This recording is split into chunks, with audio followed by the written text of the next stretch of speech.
Send me the file. I'll add it to my YouTube. Awesome. All right, bro. I'm ready to rock the house. All right. So I guess this is primarily like business focused, but hopefully at the end I'll ask you some training questions and everything. No, I'm good with whatever you need. Awesome. Thank you. You started training people like high schoolers 2002, right, in your parents' garage, right? And back, Yep. did you have prior training experience to that, like coaching people and Oh like yeah. personal training, stuff like that? Yeah. So like even when I was in high school, probably by the time I was a junior, kids in school on different athletic teams would see me in the hallway and they'd say, Zach, write me a workout up for baseball, write me a workout up for football. So in between class or during classes, I was so focused on bodybuilding that I loved writing workouts. So I always had a notebook. I'd write workouts, and then you'd see the guy walking down the hall, and I'd hand him a piece of paper folded up with, these crazy high volume bodybuilding workouts. I don't even think half of the guys, let alone 90% of them followed it. And so I started helping guys, and then guys wanted to meet me at the gym, guys that were a little bit older than me, 1, 2 years older than me. I'm a sophomore. Juniors and seniors always wanted to meet me at the gym. I need to train with you, Zach. I can't train with Jimmy. Or if Steve's there, it's not that good. I need you. You pump me up. And so people wanted to train with me. So that was in high school, the early 90s. And then I got my first fitness job at a hospital fitness center in 95. And it was at JFK Fitness Center, which is in Edison. And it was a tremendous experience because you're working with so many people that are hospital employees. I mean, I remember helping Lou Amato. Lou Amato was the CEO of the hospital, and I'm 19 years old teaching him how to do a body weight squat. And this one Did you guy's get name, sorry, did you get yeah, certificate? I'm sorry if I sure, interrupt you. Did you all get like good. certifications before you did all this, or No, you so it's just interesting. Back then that kind of was the thing, right? You had to get certified, but I knew that would be a question. So I always had my answer was no. I'm going to school for health and physical education. So I always answered as if going for a 4-year college degree is much better than yeah. taking a test or doing a weekend certification. And so that was, my leverage getting hired at this place. Also, what was interesting was I would write on my resume, like I won the Teenage Mr. Israel bodybuilding show. Then I won the Mid-Atlantic men's bodybuilding teenage natural and second in the men's round. So my resume was like bodybuilding competitions. And I think they were impressed by that. Like this kid has won bodybuilding competitions. And so at the fitness center, my job was always to introduce people, give them kind of a introductory workout, show them the equipment. I did not do personal training there. People would ask me, and I remember feeling really weird that they would pay me. I think it was like $45 an hour, And then I was, as a personal trainer at the fitness center, if you got somebody to do one-on-one training with you, you kept half. So it was like $22. And, I felt so awkward talking about money that I would just deny people the one-on-one training. And I would say, just come when you're here, I'll train you. And then I remember this one lady, she would come with her cousin, and they were older. They were in maybe their late 40s, early 50s. I'm 19, 20. And the cousin says, Maria wants to do training with you, and she keeps saying that you're saying no. And he goes, Zach, she has a lot of money, he says to me. And her husband owned a auto body shop that was just on like German cars. So Mercedes, Beamer. So I remember she was always like driving up in like a new German car. And I was like, yeah, I just do it, when I'm here for free. He's like, no, she has a lot of money. She wants to do this with you. And money was such an awkward topic. The phrase of, oh, I love to do this, I'll do it for free, became like a bad thing because through that time, and then while I was in college, people would be like, Zach, can you meet me at the gym to take me through a workout? And I'd end up being at this one gym for like 7 hours, 8 hours a day, helping people. And I remember my dad's like, he's like, you're gone. You know what, you're training people? I said, yep. He's like, you getting paid? I said, nope. He goes, you're a shitty businessman. You know, that's what he said. And there was no information in the mid 90s. If you went and bought a book on personal training business, which I probably bought one in '02, it was so, outdated. It would be like, you get a business card, then you post your business card inside supermarkets. Then, there was no websites back then, even though the internet was a new thing. You couldn't build your own website. You needed such like technical knowledge. And so 95, 96, 97, 98, I stayed at that fitness center and was just coaching on the floor. And I never actually got any certification until I moved in '04, maybe '05. I did the first ever IYCA pilot certification. So it was the International Youth Conditioning Association. But you know what I always came back at people with? No, I don't have a certification. I have a college degree in health and phys ed. Health and phys ed teaches you nothing about strength and conditioning. But that was my answer. And then when I got my master's degree, no, I'm not certified, but I have a master's degree in health education. So they were like, whoa, like, wow. And so, yeah, I started training people before my parents' house. And then my fiance and I, we bought a house in 2003. We gutted the whole house, but the first thing that was fixed was the garage. So I was training athletes out of the garage. And then I also trained some people in their homes. And I can't remember what I was actually charging, but what I do recall is I was making more money back then with barely any knowledge than I am now as a coach, because it was so new. People were so like blown away by somebody who had my such elementary knowledge of strength and conditioning. I had bodybuilding knowledge. And so I was probably charging double back then what I was now. Oh, wow. But here's the thing about business is that you can say, this is what my worth is, but it doesn't matter what you think your worth is. It's what people perceive your value as. So for example, people, you see me training athletes, right? Yep. You see the videos. Have you ever seen me train a pro athlete? No. Well, and of course, working at a Division I university, I'm not recording my coaching sessions. Now, because you don't see me coaching somebody at a higher level, maybe you do, maybe you don't, Brendan, but most people are like, well, he just trains high school kids. Like, how much could he know? But what if I train a pro athlete? Now, that guy must be special. He trains pro athletes. But really, if you want to train pro athletes, you need to be in New York City, in Chicago, in Philadelphia, in Los Angeles. You have to be in the hub. If you want to train movie stars, you need to be out in Hollywood or Beverly Hills, like Gunnar Peterson, or in New York City. You have to be in a location with those people. And so people's perception is how they value you. That's your value is according to their perception. I guess it's like kind of like supply and demand, but in a different way. Well, supply and demand is, now that there's so many strength coaches, and gyms on every corner, people don't think it's something unique. And also people don't really know the difference between good, bad, great, average coaches. They don't. They go by what's closer to home, what's 5 minutes closer, what's $50 cheaper. That's number one. Supply and demand is what's available. So but you're still I went to your Scotch Plains location. I internship there. There's people coming 45 minutes an hour every day. Not too many.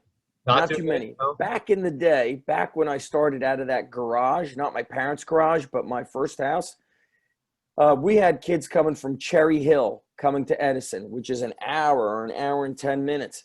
and I had been writing articles for a wrestling newspaper. I wrote articles for the local newspaper. But that wrestling newspaper, nobody was doing what I was doing.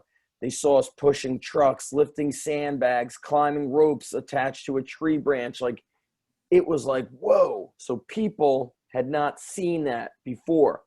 It was so, think of like Elon Musk and his, what's the car? The Tesla.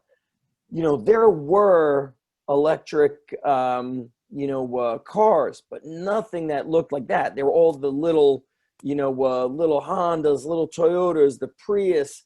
Like, nobody wants to drive that. Then the Tesla comes out, and you're like, damn, that thing looks futuristic. It looks cool. It was unique. People perceived it differently. He had a whole unique angle to it. And so now it's much harder to run a business as a strength coach. I mean, because of the competition, but it's easier to get started.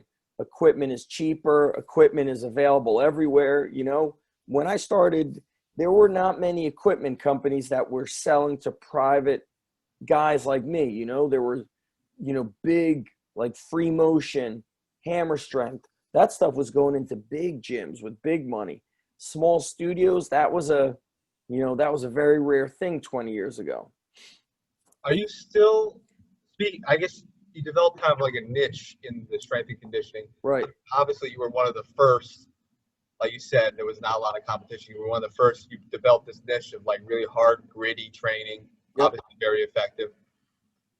Still, are you still getting competition in that niche of strength and conditioning, or is it more you have your gym and most other people are like at these athletic republic kind of things? It's opposite, because it's hard. A lot of people don't like that. 20 years ago, people may have sought that out more. Now, we do everything. So it's when I say strength and conditioning, I always say that's an umbrella term.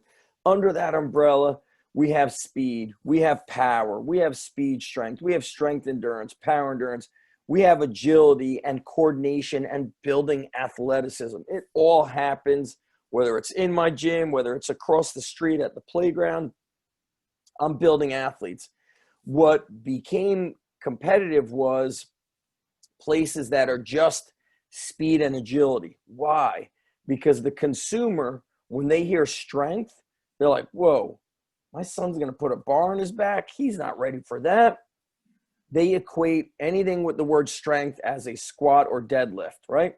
You could put out all the content in the world, but are they consuming that content? It gets real tricky. So I always said, if I renamed my business, and I might kind of switch the DBA as like the Underground Strength and Speed Club, or if I called it Underground Speed Academy, that would change everything, because they hear the word speed. But here's the truth. I train a lot of middle school kids. We do age appropriate training. It's pretty rare that they're going to back squat or trap bar deadlift takes time. Front squat takes time to get to. But you want to know when they get fast? When their front squat goes up. When they get fast is when they trap bar deadlift.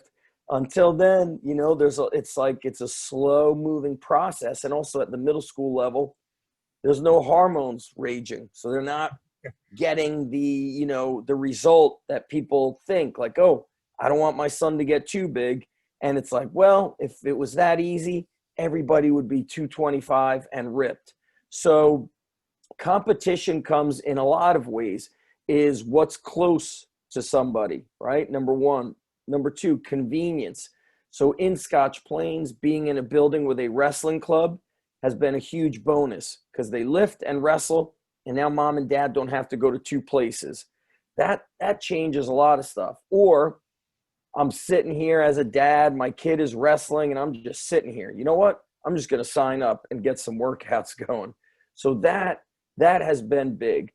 Being in North Jersey, the income of people is higher than my area down the shore. And also down the shore, it's just a much more chill lifestyle. People down here really enjoy the social life, the beach life, whereas up North Jersey is they're very hungry for get their kid an advantage, an edge, get into a real tough college and, throw your kid, feed them to the wolves, just like let them go. And so I found that they're more go-getters up north. They just think differently. It's real interesting as you get down to this, Jersey Shore area. People move down here because lifestyle. So, people will ask me about discounts, but they drive a Range Rover or a Jaguar, and it's like, dude, it comes out to, our membership's simple. $295 a month if you train short term, which is 3 months and then monthly. Sign up for a year, it's $195 a month. So at $195 a month, it's $49 a week, which is like people going out and, having a dinner or 2 drinks. Me and you go out, we each get 2 drinks, whatever, $10 a drink, $8 a drink, adults drinking there. That's what it comes down to. And so some people, they have money for what they deem important. That's another thing. Another thing that's interesting in strength and conditioning, Brendan, is it's called proximity bias. So in Manasquan, people know what I do, but they'll still take their kid to another place because, hey man, that guy's in our town. He lives in our town. How much of an expert could he be? And so people always think it's just too convenient. Let me go to the next town over. So it's a real interest. It's been, as a business person, what's been interesting is learning the psychology of people. What makes them invest in their kids or in themselves versus something else, right? Somebody will say, man, I don't have the money. Then a week later, you see them on social media. They just got a big tattoo. That's like $250.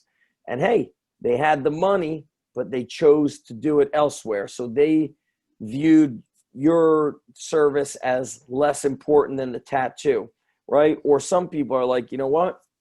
I need a nice car. And they, pile up expenses.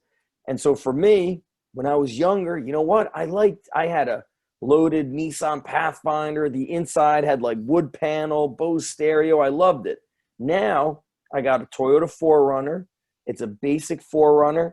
And I'm going to get another 4Runner. And I don't get the TRD Pro. I don't need a $50,000 truck. I want my money to go to the coaches for my son, my daughter. And I don't think twice about it. When I want my kids to do some sort of training, I'm just boom. And so it all depends on like where you're located. Geography is really interesting as to how it can impact your business. Why did you come down to Manasquan versus like staying in Edison? What happened with the whole Edison gym? So moving to Manasquan was basically, my wife and I, when we had our daughter, we would come down to the Manasquan beach. And after we'd leave the beach, my daughter gets in the car, she's tired, she falls asleep, we drive around. And I see these kids outside in packs, riding their bikes, kids with surfboards on their bikes, boogie boards. I was used to, if I drove by kids, they'd be like, you drive by, then they give you the finger or they're going to throw something at your car. That's how Edison was. We drove by and these kids like waved to us. I was like, fucking kid just waved at me. Like, what's that kid's problem? I was like, watch this. He's going to throw something. I was so like, my perception was so skewed growing up in Edison. The kids were just crazy. And so I was like, you know what? In Edison, we're not going to be able to tell our kids, go ride your bike to the beach. Go ride your bike with your friends through town. Go with your friends. Go get pizza. I knew we weren't going to do that. And we lived in a nicer area of Edison, but the surrounding areas started just getting run down. You just saw it like getting crappy. And so now it's actually worse than I ever imagined it would be. So I'm glad we moved.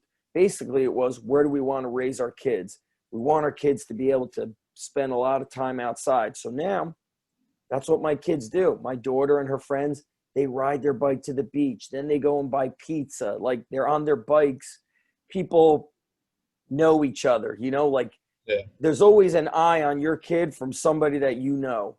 And so We wanted that. We didn't know it was going to be like that. Now, what happened at the Edison gym was I opened my first warehouse about 4 years after being in a garage, 2007. So 4.5 years or so. That place was the first. The first is always a special place. You think you could duplicate it. You can't, because every place is different. It had a perfect setup. It was a perfect kind of like square. It was enough room where we could move inside if the weather was bad. We had room outside. We didn't, my neighbor somewhat complained, but didn't really complain the way my neighbors do down in Manasquan. So we had a unique place, and we started getting kids from a local private school, and that snowballed. Like 2 kids became 4, became 8, became like 30 kids. Then another private school, the coaches would bring a whole team for 3 months. So it was a good area. It was central to kind of a little bit of South Jersey, a little of the Jersey Shore, a little bit of North Jersey. It was central, and it was easy access off of highways. Those things are also extremely important. Can I take a highway and make a left, right, and a left and get to that place? Or do I have to navigate through traffic? Am I going here, there, everywhere? Is there no parking lot? All these things start to deter people, especially now. Because of our smartphones, we're used to having everything in the palm of our hands. I want to order something on Amazon. Boom, buy now. I don't even have to go get dog food. It just shows up every 3 weeks. I'm like, all right, we don't have, a thing to scrub the pots, or this pot is scratched. I just go on Amazon. I touch 2 or 3 buttons, and it comes to you. And so people have gotten comfortable. So they don't want to travel and jump around. So long story short, Edison Gym, at one point I had the Edison Gym, Manasquan Gym, Scotch Plains. Then we had a satellite facility inside of a baseball facility. The baseball facility sucked so bad, I couldn't even give it away. I heard your podcast. I was like, yep. I couldn't believe it. I thought, and this is where you can't think. Business is all, and you have to experiment and test what works. But there's a saying out there that if you want to find out what works, how people vote? They vote with their, checking account, with their dollars. So if people aren't voting by signing checks, then nobody wants it. And so we were in a baseball facility that already had something in there before, and for whatever reason, it fell through. The guy knew me because he knew kids that I trained in wrestling who also played baseball. He contacted me. I was kind of going through a phase of like, I said no to everybody. And then I was like, you know what? Let me just take a meeting. I say no to everybody. I'll take the meeting. So I go take the meeting. I see it. And I'm like, you know what? We have a good system. I have a software, a technology that we use where I could manage the workouts. I've got a coach that's working for me at Edison that says this is what he wants to do. So here, I'm going to give him the opportunity to partner with me, not to be an employee, but to be a partner in it. It all went well. I was like, all right, I'll pick up some equipment to kind of round out what they already had so we could plug and play our system. We have a pretty lean system of like, this is what I do with a new athlete. This is how we progress him. And then we get this athlete to the workouts on the whiteboard or the TV monitor. Well, it started off bad from the beginning. Like 2 days after, or the kid's ready to go, the coach is ready to go. It's on like a Friday night or a Saturday. We're opening Monday. He says he's only going to be able to work for the month. He's going to start working with his dad. And I'm like, dude, you're my partner, and we have like 30 kids ready to go, 28 kids ready to go. And I can't remember what he said from there. So I said, you know what? Forget it. I don't want you coming in for a month and then now the kids are used to you. Boom. So I contacted a coach who used to coach with me. What's interesting too, Brendan, is a lot of my coaches go on to Division I coaching, or they become policemen or state troopers. So we have a real good how you say, like, it's like they become thoroughbreds. They're reliable people that could be great at coaching or great at whatever career choice, and they go into law enforcement. So one of the guys, I used to train him as a kid. He became a coach for me, was a great coach. He was coaching at Rutgers. And this gym was in Piscataway or Middlesex on the border. So I said, you know what, would you want to do this? You'll run the whole thing and I'll partner with you. So it was a profit split of me, him, and the owner of the baseball facility. So he would go in and he did a great job. But the toughest thing is he was a great coach. But when you're building something, you need somebody who can sell, who could do business, who could talk with parents, who could run free clinics. And that's something that some people just don't want anything to do with it. Kind of like, think of my early days training people 8 hours a day and not even asking for a dime from them, feeling like awkward with it. So some people are just coaches. You don't want to coach and now you turn them into a salesman. That gets tricky. It blurs the line. You want to let them focus on what's there. It's called unique ability. What are they so excited about that they could, go all day and just like, if there was a gun to their head and they had to make a decision, what's that one thing they would choose to do? So I had a great coach in there.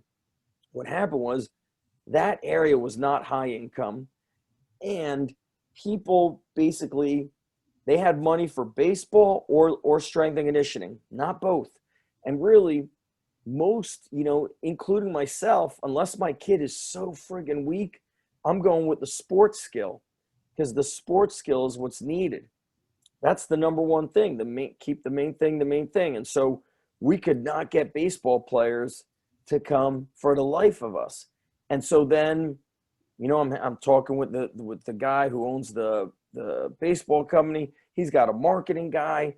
That guy's trying to do stuff. They're trying to make videos. The videos were okay. They were just, throwing paint against the wall. Then it's like, okay, let's try to get wrestlers. I'm like, dude, we're 20 minutes away from Scotch Plains. I don't want to cannibalize what's there. We don't train baseball players there. We don't have any. I want to train baseball players. Then I'm contacting the hockey clubs, wrestling, this, that. And it became such a mess because the guy who was running the baseball did not want to stop. One more month. When it's bad, dude, sometimes you just got to say, look, dude, let's pull the plug. It's over. And I watched, like, every month my bank account was just like boom, boom, boom, dropping. And even though we had systems in place for the training, we needed somebody with like a business know-how, and not even the guy who ran the baseball facility could get his own kids to do it. And so, that's why it's very important. If you open a facility, you need to test it beforehand. So how do you test it? Well, you see if you could do a 6-week speed and agility camp, partner with the recreation department, rent space inside of a facility that trains only adults. How, what can you do in 3 months? All these people that want to open up a gym, I go, all right, do you have 20 members, 30 members, 50 members paying you? Or are you just going to blow 50 grand on equipment, sign a 3-year lease? If you're lucky, people want 5-year leases, and open the garage and say, hey, I'm open. You don't want to be there. So my Edison gym gets to a point where we were packed, actually. That was my busiest spot. I shut down Middlesex, and I was like, thank God I'm out of that shit.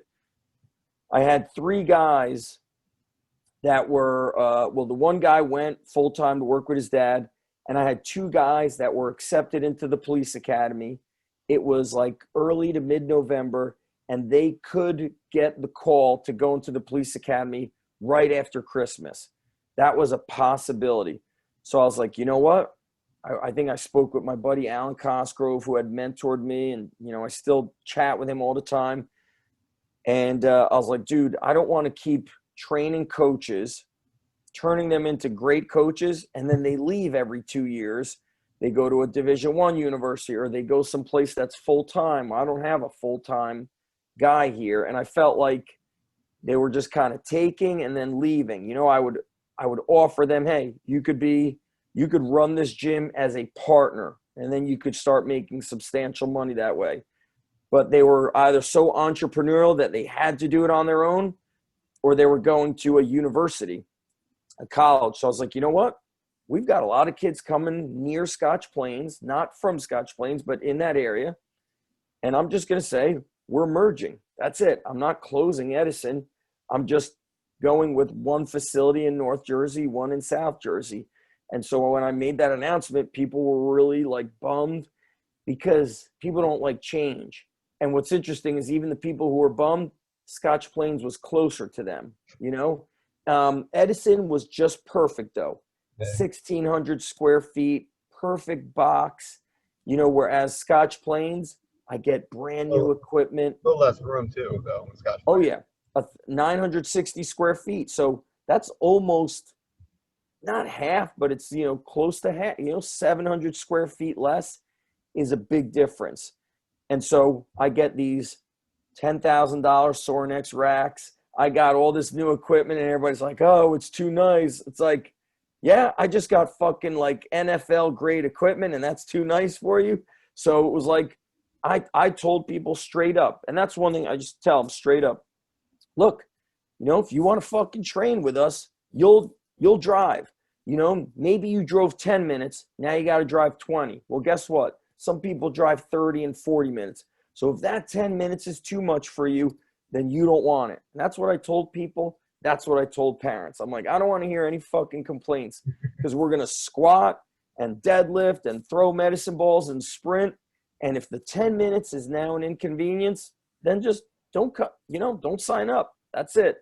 And so sometimes you just got to tell people, this is what it's about. This is what I stand for. This is what's expected of you. And if you don't do that, you're out of here. That's it. It's like sometimes I need to remind people of what we stand for. What do you stand for? Mission statement or your purpose? Do you have that written out? Yeah, I don't have it written out, but I always talk about developing champions in sports and life. The reason why is, in my early years, everything was about dominating the competition, winning, being all state, getting the college scholarship. And I would have these great high school athletes, and then they just wouldn't compete in college. Then we'd get some kids would go to compete in college, then they'd drop out, they'd quit, they'd get, you know, in trouble with the law. And I was like, man, we got these like amazing, tough athletes, but they're jerk offs. They're not respected by teachers and school or authority. And I was like, I don't want to be associated with that shit. So if you're part of the underground, then excellence is going to be across everything, not just your athletics. You're going to have excellence in your social life, your academics. You're going to take these skills, you're going to apply it to college. Whether you compete in college or not doesn't matter. You're going to continue that dedication, that discipline, that work ethic. And so to me, I'm not impressed with somebody who's a great athlete. I want to know, what does your teachers think about you? How do you behave in school? Do you sit up front, or do you sit in the back, put your headphones on and watch Netflix and act like you're too cool? Are you not coachable? Are you a headache for your coach? Do you make things more difficult? I don't want anything to do with that. So if I hear an inkling of any of that stuff, I have a serious conversation with that kid, and I let him know, you are representing this gym. You represent your family, first and foremost. You represent your school.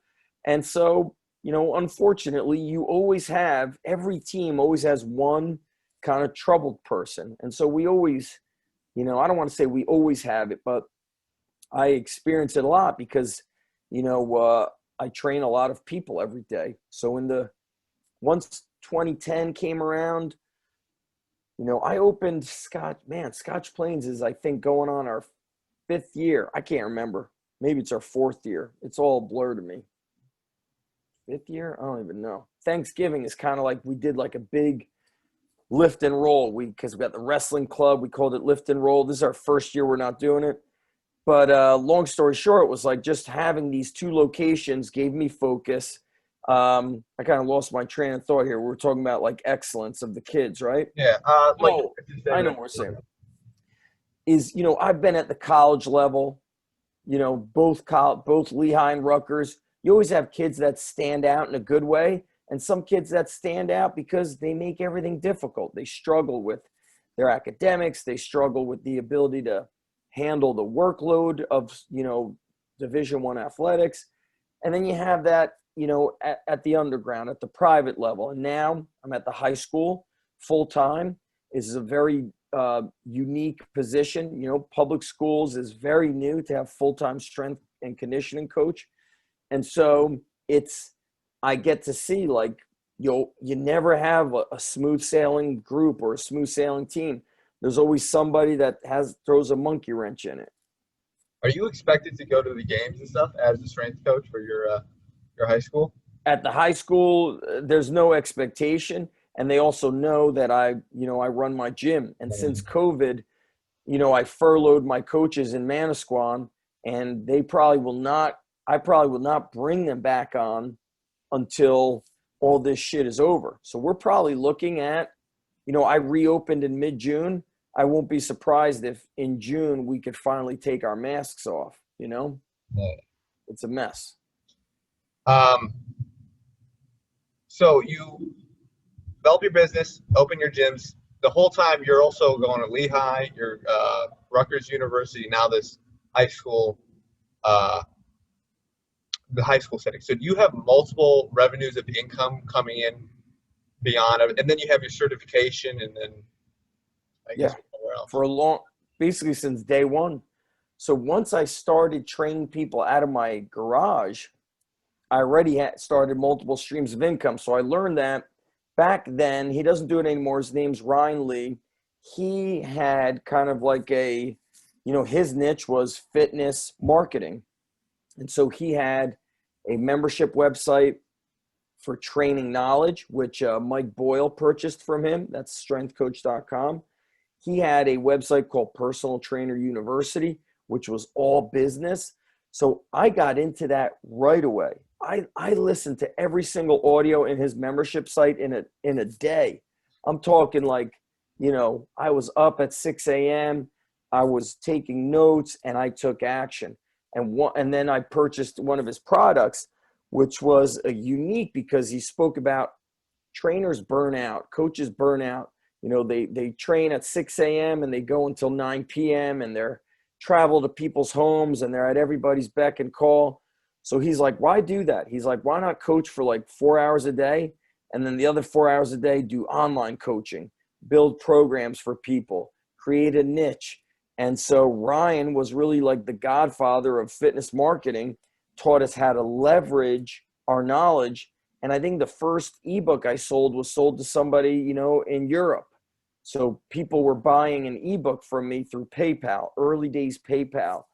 And it was like a 1995 book or $20. And I remember the first day I sold 5 in one day, $100. I was like, I'll fucking sleep in my car and do this. Like I'm in this.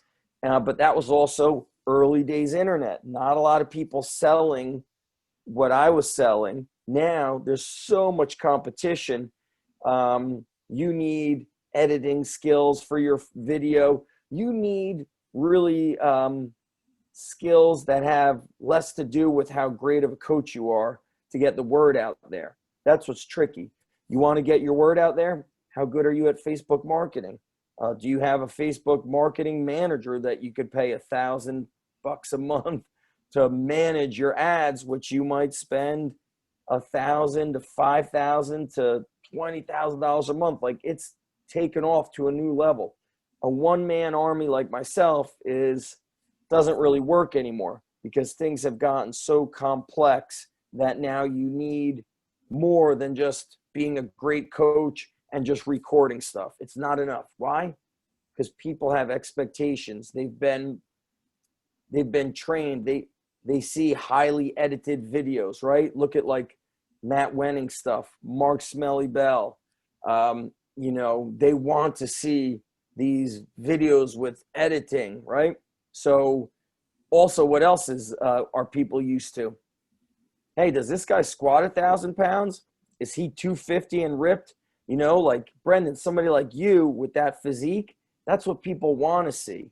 They want that, but then they also want the whole video editing. And so it's almost like a younger guy's game. These younger guys who come in and have this time available, they don't have the stress of like, man, is this thing going to put food on the table?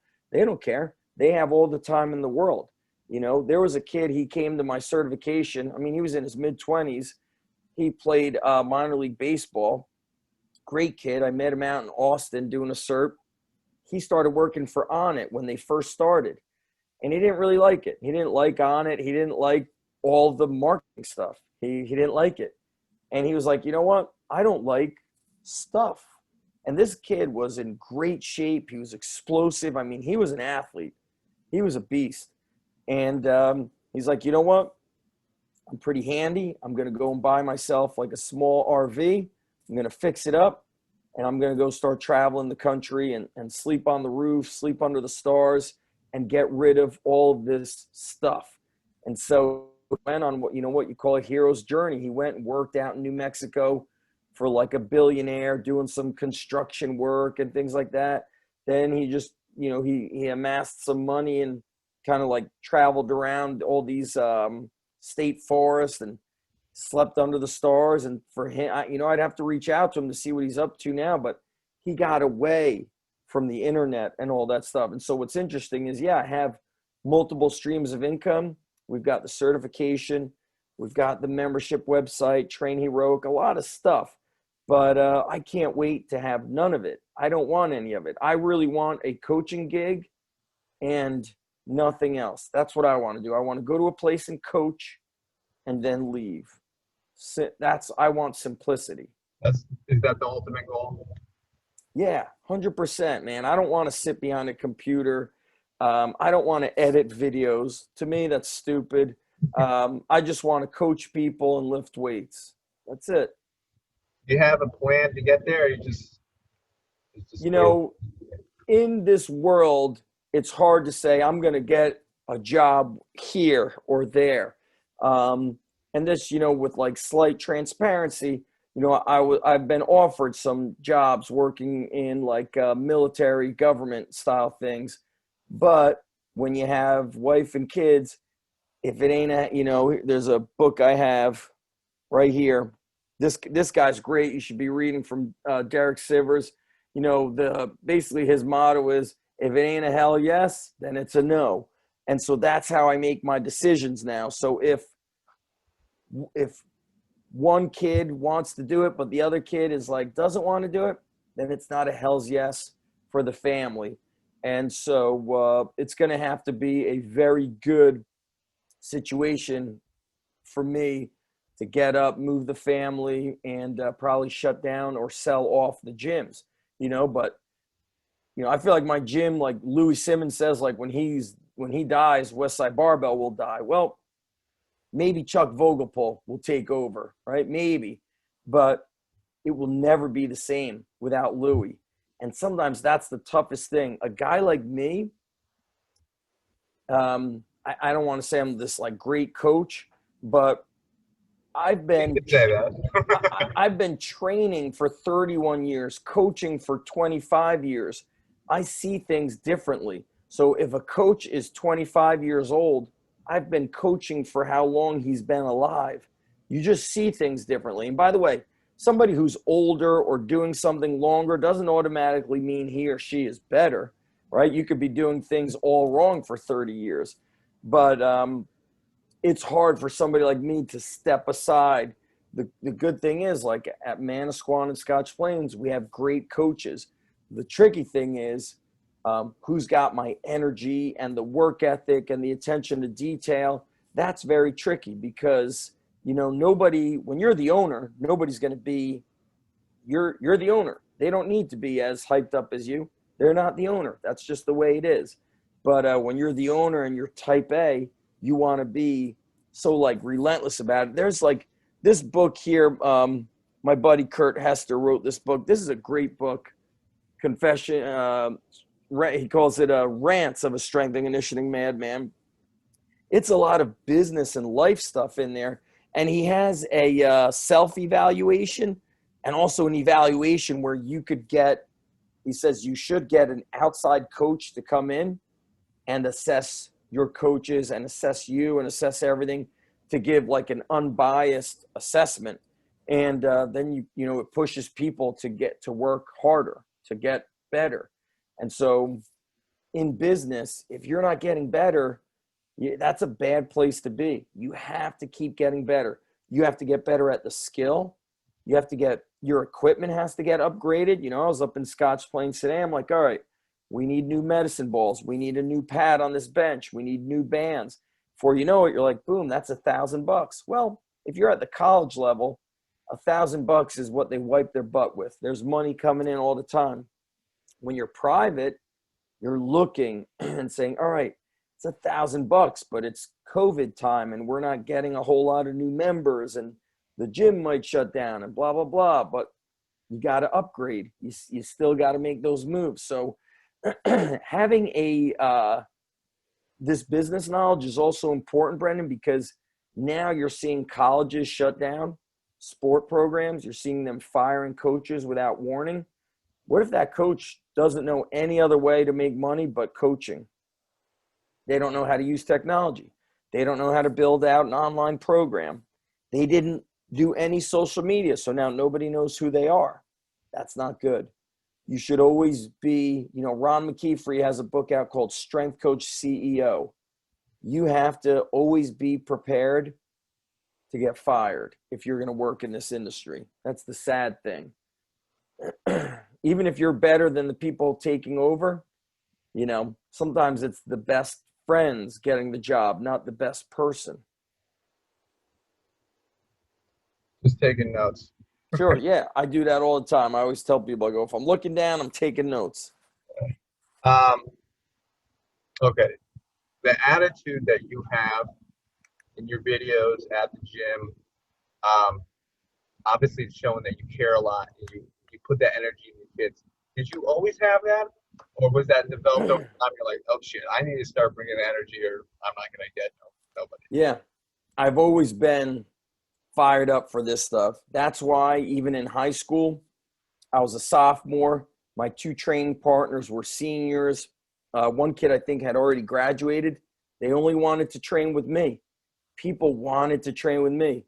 When I started competing in New Jersey for the Mr. New Jersey, Andy, who won the Mr. New Jersey, Andy wanted me as a training partner, and it was very interesting because people were like, there's no way he could train that hard. He's got to be on drugs. He's got to be, like every time it was like, hey, can you look at my, bodybuilding? This first, tell me what drugs you're on. There's no way you could be training that hard and have that much energy. And what really happened was wrestling. Our coaches fucking killed us. Like I don't think people could survive those practices today. It was so damn hard. And then also, because I lost a lot in wrestling, it fired me up so much into the effort area of like, I hate losing, everything. I hate losing. And so wrestling made me tougher. That toughness, I took it to my own training. I applied it to the training of others. And even today, more than ever, I mean, these kids are just not as tough as the kids I used to train 10, 15 years ago. And so that energy started because I loved bodybuilding. And then bodybuilding became strength and conditioning. And so, yeah, man, I didn't have it though as a young kid because I didn't have a real passion. When I was a young kid, I was like crazy about BMX bikes. And so I could take my bike apart in third grade and put it back together. Like I could have had a job at a bike shop. I guess I would go down the rabbit hole. So once I got into eighth grade, I remember I stopped riding my bike. I started getting into a little bit of that lifting, but I remember once I fell in love with lifting, once the bug bit me, Dude, I was so consumed, and I was just thinking yesterday, because I have books here, I have books. Books are everywhere in my house. My wife doesn't like it. There's like a lifting book everywhere that could just be grabbed. And so I was like, man, kids today, when I turned 14 for my birthday, so my birthday's coming up, and I was just remembering my birthday gifts were all bodybuilding books. It was like the high intensity books by Ellington Darden. There was like two of them. Robert Kennedy, who's no longer alive, he had Muscular Development magazine. He had all these books on like leg training, back training, but it was like cool titles. It was like Maxi Cut Legs, and it was like Tom Platz's legs, and it was like barn door back building. And I was so consumed by it that I, was literally addicted to it. So my parents, when they would go to the mall, I would go to the bookstore. It was called B. Dalton. It was called B. Dalton Booksellers. I'd go to the bodybuilding area. I would take out all the bodybuilding books, and I would sit on that floor. They'd come back 4 hours later. I read every book before I could even pay for it. So I became so addicted to the training. I don't know what it was that sucked me into it, but I couldn't wait to train. I'd be at night thinking about what I was going to do the next day. My wall was covered with bodybuilding photos, like people probably thought I was gay. And that doesn't, I don't care who's gay, who's not, doesn't bother me none. But I look back at that, and it's like a normal dude has, back then you have girls. Me, I've got like Arnold Schwarzenegger, Franco, Lou Ferrigno. They were probably thought it was crazy. There's these two drawings. There's a couple times in my life I just started doodling. But yeah, I've always been drawing like really huge, muscular dudes in my notebook. I don't see him too clear from here, but yeah, I could see now. Yeah, I want to Yeah, see. I definitely want to see that. What's interesting is it's over here. I need to get it framed. But when I went to Diamond Gym, in front of the squat rack was two photos. Do you know that story? I don't know the story, but I visited Diamond Gym like the week before I saw you. And man, okay. So it's different now. It keeps changing. They even told me when I got there in 93, they told me like the 80s was like the golden era there, but they don't have those photos. But there was an old photo of Tom Platz from like his college years squatting. And I found that. You have in your book, right? Yep. Yeah. I think so. I think I've got that photo in the book. And then there was a little like poem that said, there are those that do and those that don't, those that will and those that won't. It was framed. And so when you were squatting, you saw Tom Platz and you saw that poem, and it just, Diamond Gym, that gym, like I loved it so much. It inspired me so much. I took the atmosphere of that and I injected it into my garage and my warehouse gym. I wanted that ambiance, that atmosphere of loud music. And I had read before going there an interview with the owner who had passed away, how he built it, why he built it in such a way, why there were no rules in the gym. And I wanted that, and so that's actually some business for me. Like I was thinking of owning a gym when I was in high school. Strength and conditioning was not a thing. I thought I was going to own a bodybuilding gym. Like back in the 80s and 90s, bodybuilding gyms were mom and pop owned. They were not Retro Fitness or any of that. Back then it was Powerhouse Gym, Gold's Gym, World Gym. And all those places had big dudes. And even the women were like jacked. They were serious places. Then fitness started coming popular. Fitness was like guys that didn't want to be big. And I was like, what the fuck is that? Who doesn't want to be big? You just want to look fit. And that changed gyms. Gyms started changing their business model into having more cardio equipment, like don't play hard rock. It's going to scare people. It was really an interesting change. And any business, any gym that tried to go that route, but that was not really true to them, those gyms went out of business, or the owner had to sell it and step aside. And I saw that happen multiple times. And I also watched gyms close down because guys who ran them up front, they were like no energy. They didn't upgrade things. They didn't change the equipment. They didn't fix equipment. They played low mute. You couldn't even hear the music. And those lessons still stay with me to this day of like, do you want to come and train at my gym? But there's like, you could barely hear the music and it's, I don't have energy. Is that who you want to be around? Nobody wants that. People need to be around high. If you want to coach, look, everybody loves a high energy coach. I don't care what you say. Nobody wants to be around a coach who just stares at you. Nobody. I'll bet you $1 million. Nobody would say, yeah, I'd rather just have that guy stare at me. No, you want to be interactive. You want to laugh. You want technique feedback. You want to be motivated. Sometimes you want to be educated, but there's always energy. There's always a lot of, the coach is always putting it out there. To me, that's important. I'm not talking about the crazy stuff that we see in a lot of like college football, like it's like sometimes gets a little too crazy. I'm just talking about good energy, man, and The yelling, screaming. yeah, like Yeah. look, sometimes I yell, sometimes I scream, but I think also, training wrestlers, that's always been great. Even though that kind of became like an accidental niche because I wrestled, I learned how to like get into their mind. And that's, from a business standpoint, Brendan, when I would go to speak at a wrestling club, I spoke their language. I would speak about, overpowering somebody. I would speak about endurance in the third period, mental toughness in overtime. I would speak about training you differently if you're a heavyweight and not sending you on distance runs to beat up your joints. I would speak to the parents about the pain they feel when they watch their son lose, that it's embarrassing and you're also hurt because he's hurt. And then if I went and spoke to a football team, I spoke about speed and agility and power endurance, repeated bouts of explosiveness.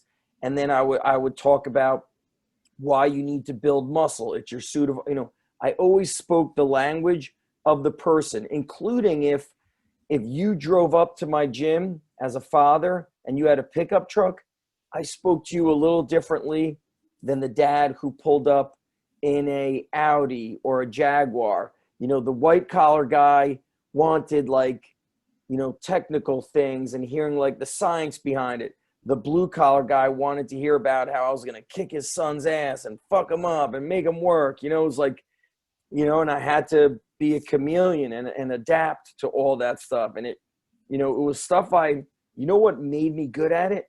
Being an elementary phys ed teacher. Because as an elementary phys ed teacher, you have to be an actor. You got to like make the kids laugh and smile and make them excited. And you're working with 6 and 7 year olds, and then you're working with 8, 9, 10, and 11 year olds. And so you had these like different levels of kids. And being an elementary phys ed teacher taught me organizational skills, tremendous management skills, to manage those little kids and change the task to make it fun. I always say like that's probably one of the biggest influences in my training was being an elementary phys ed teacher. Yeah, I just got a job, during this whole thing at like a fitness, big commercial gym. But I started teaching like these group fitness classes at like 5:30 at night. All moms, all everything. But it's like I made a point to learn everybody's name. Yeah. I've talked to them before while they're warming up. Yes. Because I was like, because the other trainers, they just weren't bringing in that people. I was like, I need to start bringing people in because make them laugh, make them smile, show them that you care, ask about other things in their life. That, strength and conditioning and the fitness stuff is a vehicle for life. That's what it is. And so, these people will stick with you because you're going to change their day. 5:30 a.m., you're starting their day. So for example, this morning, every morning I wake up, I do some calisthenics. But then I drove up to my Scotch Plains gym and I trained at 9 a.m. with the group. And it was like, man, I love training in the morning because it's so empowering. I feel like I could just dominate the whole world. I don't like training at 5, 6 or on my lunch break. I like it in the morning. Now, these women, it's like starts their day. because they take care of themselves. Because most women, when they go home, now they've got to do laundry, they're doing dinner. It's still the old school family where men are not cleaning, men are not doing laundry, men are not doing that. So women have all these freaking jobs that they got to do. So, but they start in the morning with taking care of themselves. It's a life changer. It's a life changer for them. Yeah, well, um, and on top of that, to your competitive, I know it's getting late, but thank you very much for Sure. your competitive career of you wrestled and then you bodybuild and then you went to do like was like jujitsu, you Yep. may kind of thing. Yep. That whole entire time, right? Same energy, same training, and then while you're training there, you're also elementary school teacher and coaching. So Yeah. It's how was crazy. splitting up your attention? What did you really try to put forth the main effort into your gym, or was it like could you split your attention so much between all those jobs? What's interesting is I always say to be a great business owner, you need to be tough. And that's where my coaches made me tough. Everything we did was so damn hard. It was so intense, and we went through so much hard training that I'm able to deny my emotions, my, oh, this is what I feel like, so this is what I'll put out. Nope. Like, it's these kids' time. They get 100%. I don't care. I don't allow myself to be, guys, I'm tired today, so nope, I'm not doing that shit. When they have that, I tell them, guys, how would you like it if I gave you this energy? Like, you got this half-ass energy today. You want me to half-ass the coaching today? No. You'd say this gym sucks and you'd want to leave. And I'd say, well, you suck. Your energy sucks. And if you can't, grab some energy and fucking be a young, energetic 15-year-old, then forget it. You're gonna get killed in this world. And so for me, they call it compartmentalize. It doesn't matter if I argued with my wife, my kids, if the teaching job, something happened, that doesn't matter. That saying nobody cares, work harder, it's really the truth. Nobody cares if I'm tired, And Matt Wenning said to me, he's like, Zach, you're maybe the only guy I know that could keep training, that never burns out. And what's interesting is when the COVID thing happened and we had to close and my school was closed, I was like, oh my God, like, I don't even know. Is this what normal people do? Like, they sit down and like watch TV sometimes, because I can't even recall the last time, I like binged watch like Netflix stuff at night. I'd watch like an hour and a half at night. I was like, I can't believe, that's what I'm doing, because I had time and I had energy. And I was like, I think I needed a break. My body needed a break. My mind needed a break. And I believe what's the best thing to do is to not be split up like I am. What I'm doing is not the best. What I'm doing is what I have to do. That's number one. I own a gym. I could never shut it down and leave these kids hanging. Sure, they might find another place, but it's just not, Well, you have it's a not, community there, and they're expecting you to show up. yeah, it's even more. I'm expecting myself. I need to get these kids to another level. That's a big part of it. That's number one. I feel like there's just more to it. But I also think that, I'm 45 in a couple weeks. Strength coaches don't continue to coach that into their 50s too often. They look at us like, oh, he's burnt out, he's old, he's whatever. They want a 25-year-old, but I often say, like I could fucking outwork any 25-year-old. I don't worry about their age. But one thing that's on my mind is I have so much knowledge that I need it to be also, sometimes being at a higher level, it might sound better, but sometimes those guys don't want to hear from it. So there is part of me that's like saying, it's healthier to just focus. It's going to be better for my family to just do one thing. And so there will come a time where I'm going to have to shut down things or just listen. Underground Strength Academy is no longer getting updated. This is what it is. Over. You know, no more promoting it, no more any of that. I'm going to get to that point. I honestly think most people are not tough, Brendan, so they can't handle this. They're unable to be a coach at two locations. They're unable to also give the energy to the family. People aren't tough. That's the problem, you know? And I'm not saying I'm so tough, I'm so awesome, but what I was trained to do was to get the job done no matter whether I like it or not. That's a lot what wrestling, how it was taught to me, how the training, you know. And so, ironically, a day or two ago, I spoke with one of my coaches. We still speak and text quite often. And he, they trained us so damn hard, but they didn't know any better because they were college wrestlers. And back then, it was such an intense thing. And they were ahead of their time. They were ahead of their time with the way they taught us, ran practices. And so I always say, like, we wrestled twice a week. And so we couldn't wait to have a match because we got a break from practice. That was so damn hard. Now kids wrestle, they practice twice a week. It's opposite. So I'm like, wrestling is so easy now. And I think that's the thing, is I was trained mentally to get the job done, you know, very much the way like these special operators are trained in the military. You get the job done and you make it happen. And so that's what was taught to me from wrestling. And by the way, not everybody takes their sport lessons and apply them to life. Not everybody takes the lessons their coach gave them and applies it to life. You know, because some kids, after they leave the underground, they like stop lifting. And it's like, that kid just, it's over. He quit. That's very weird because we thought that kid was on mentally on the right page. But what's happens is they get removed from that environment and then they just eliminate those actions that they once had in that environment. For me, luckily, I took the actions and just kept plugging them in wherever I was in life.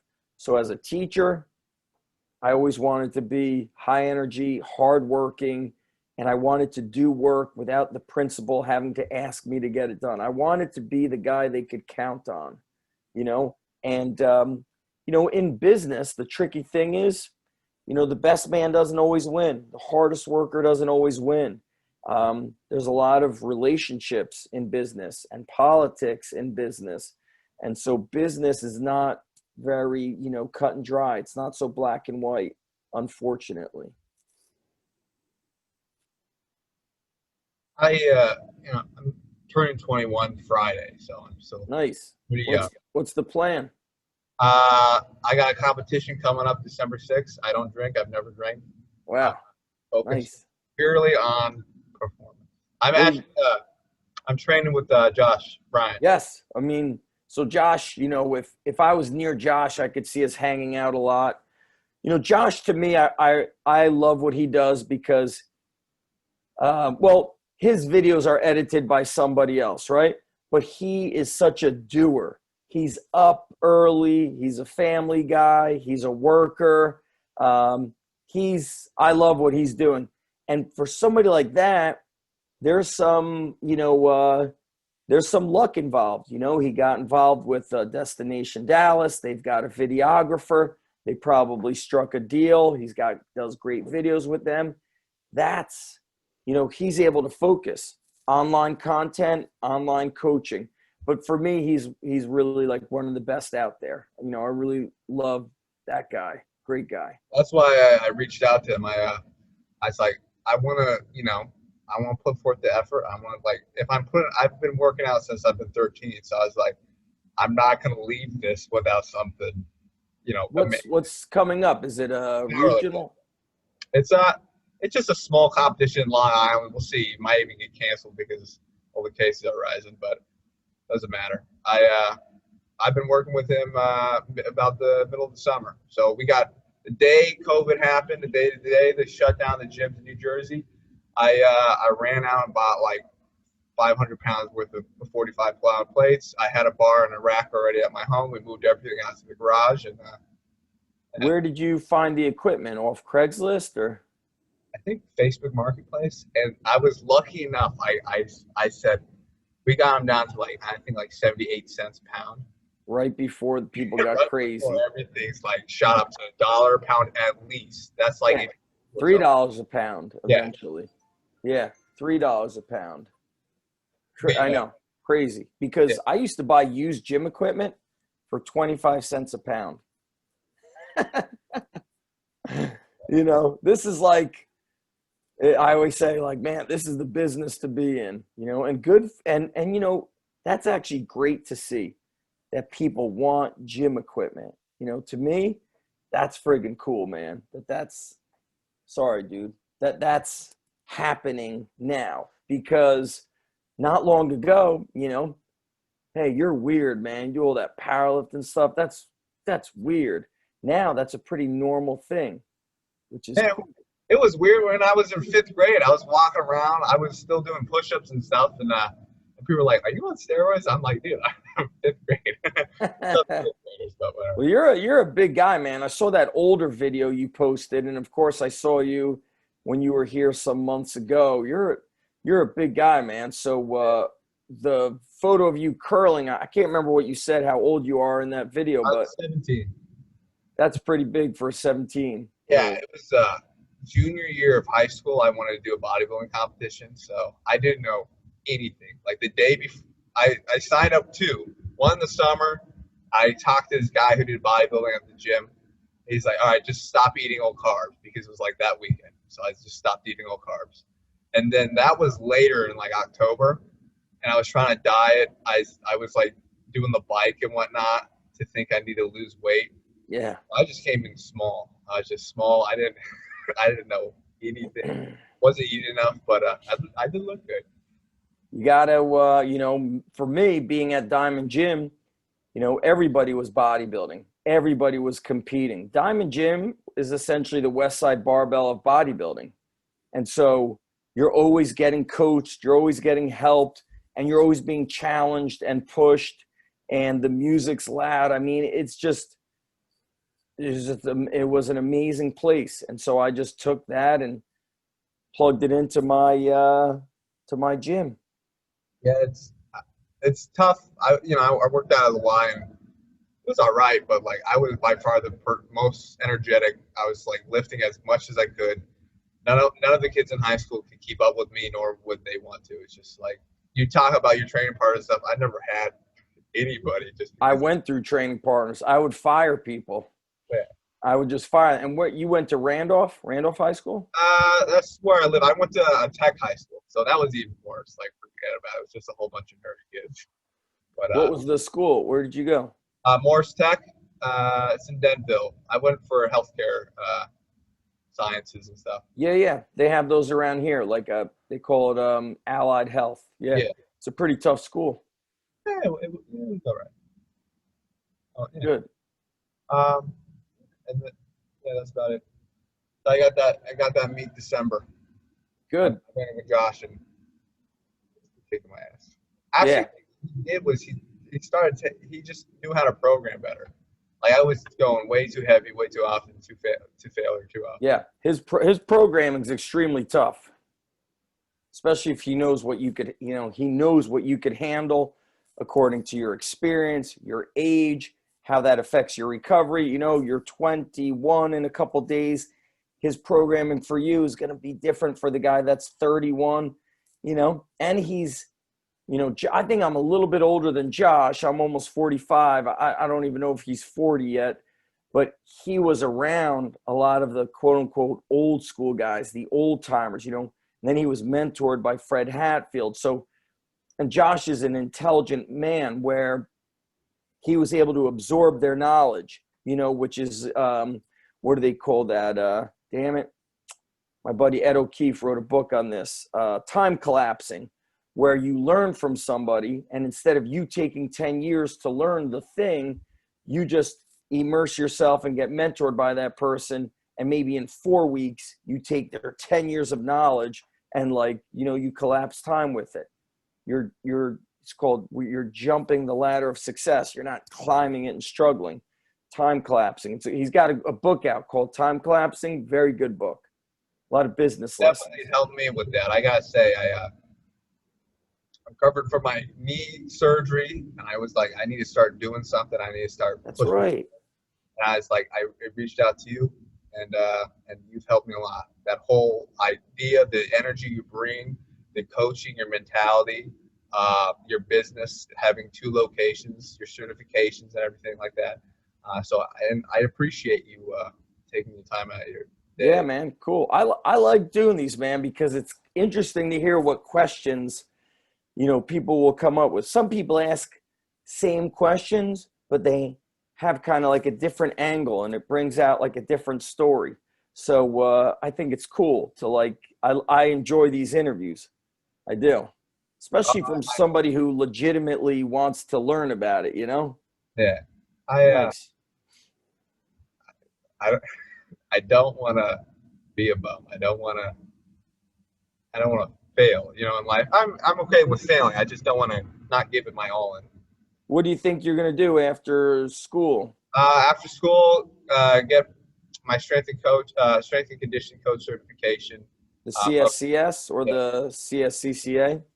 the one from the ends and NSCA? yeah, It's a tough one, but I feel like it's best done right when you graduate because all the biology is very fresh. You know, you have to study a lot, take all the practice exams and learn. You know, I had the app, and even though the app is not made by the NSCA, you learn how there's so often 2 answers that are so close, but one is just more correct. So it yeah, was a tough exam for me because I was so uh, I had learned some of the stuff that's correct in their exam is not what I would implement in training. And so that's also tricky. So you want to take it as early as you can. But I do like being part of the NSCA. I really do. It's a prestigious certification. yeah. I'll graduate this winter, so Yeah, that's that's what I did. So December, whatever, you're considered January 2021 graduate, right? yep. From Rutgers, right? Or Yes. yeah, Brunswick. yep. So yeah, man, interesting time. So what do you think you're gonna do after you graduate, though? You want Um, to intern with a college program, or what are you gonna do? I like uh, I like I like the stuff you're doing. You sent me over Mike Guadango at Freak Strength. Mm-hmm. I like working with the high school kids there. I'm not working with him. Our time didn't really meet up, so I've been Right. working with his coach Ryan. I don't have his last name his other partner, this guy Ryan, but he teaches the high school kids and everything there. So definitely something like that. If not, open up, trying to do something on my own. I'll just continue, hopefully, internships, mentorships, and Yeah. Mike is in, that's a great area. You want to know why? It's very affluent. People up there have a lot of we money. were just talking about that today. He's like, Oakland, right where Oakland is. He's like, it's just like it's not as affluent, so the rent's low, but all the areas around where the rent is, where his place is just money. Right. You're 10 minutes from the city. You know, my dad used to work up there. So I remember when I was in high school, I worked for my dad at his company. And I remember on his lunch break, he took me to show me the mansions and, you know, blew my mind. Now I know, okay, pro athletes, people who work on Wall Street, people who are in entertainment, TV, media, like it's just a crap ton of money up there. And so when you're in those areas, people have disposable income. They're not, you know, it doesn't phase them to invest $500 in themselves or, hey, I've got 2 kids or my kids and my wife are going to go. Here's what, you know, what is it? $700 a month. Okay. Here's my credit card. But like, they're just, you know, that's important. That's the bottom line truth is people don't want to talk about that, but you don't want to put your gym in a place where it's like median income. You need to be in a place that's affluent. That's truth, and highly populated. I mean, that's just truth right there. Um, all right, last question. You said like this generation, the kids you're talking about now, they're just not as tough as when you were a kid, or some of these like around 2000 when you first started training. What advice would you give kids, young adults, not like for business, not for anything, just to get tougher for life? You have to be careful of too much comfort. You know, I often say comfort is the enemy. And oftentimes, this, you know, not just this generation, not that it's a bad thing, by the way, but they only do what they like to do, only what they want to do. So this generation, compared to mine, you know, we were told you get out of college, get a job, get the health insurance, get the pension. You know, now, like, you know, we train Ray Jazz. You know, Ray Jazz is trying to be a pro wrestler. He works for an online fitness company. He's not trying to get a job anywhere. He's coaching wrestling at a middle school. He's just doing what makes him happy. He's not thinking about these things. And some of the kids I trained at Rutgers, you know, one kid came down to the gym last week to film for me. He's filming. He's getting into, I don't know, film production. The other guy's creating like a wrestling media thing. And in one way, that's very smart. They're doing what they like, not, oh, this is what I'm supposed to do. But eventually, to really succeed beyond a mediocre level, you're going to have to do things you don't like to do or don't want to do, but you just got to do them. You know, it's just the way it happens. And so be careful of only doing what you want or what's comfortable. You know, for my first book, or the, you know, the Encyclopedia of Underground Strength, I was partnered with a book publishing company, and I essentially had to like fire my partner because he's like, I can't wake up in the morning. I could only do it at night. I'm like, dude, I work all day. At night, I'm with my family. And he's like, yeah, I just can't do it at, you know, it would have been like 1 o'clock my time, 10 a.m. his time. I'm like, once a week, wake up at 10 a.m. and we'll get on the phone to do the interview stuff. I can't do it. You can't do it once a week to make this fucking awesome book. He's like, I can't do it. I was like, fuck you, you suck. It's over. That's a, you know, amazing. Couldn't wake up once a week early. All right. Well, thank you for the advice. Cool, man. Thank you for the help. Yep. And send me this video, man. I'd love Yeah. to post this video. This was great conversation. Awesome. Yeah, this is the first time interviewing over Zoom. So Zoom. Yep. I Cool, hope bro. I hope the questions were challenging enough to make you think. Yeah, well, I don't know, challenging, but just fun. It was really fun because, I don't know, my answers always kind of take me down a different, like, sometimes the question sounds familiar, but my mind is a little like, I don't know, you know, everybody says they have ADD. I have so much shit in my brain that, like, sometimes the story starts taking a turn. I'm like, whoa, I forgot about that kid or that time. And so it's cool to just do it, you know, to talk about it. So yeah, man, my pleasure, dude. Keep me posted. I'll share it out. Send me the video. I really want to share it. It was good. Awesome. Thank you. And I'll keep contact with you, especially after I graduate. Of course, keep me posted. Would love to hear how things are going, and of course the powerlifting meet. Yeah, stay in touch, man. You've got my info. Awesome. Thank you. Brendan, see you, buddy. See you, man. Bye, buddy.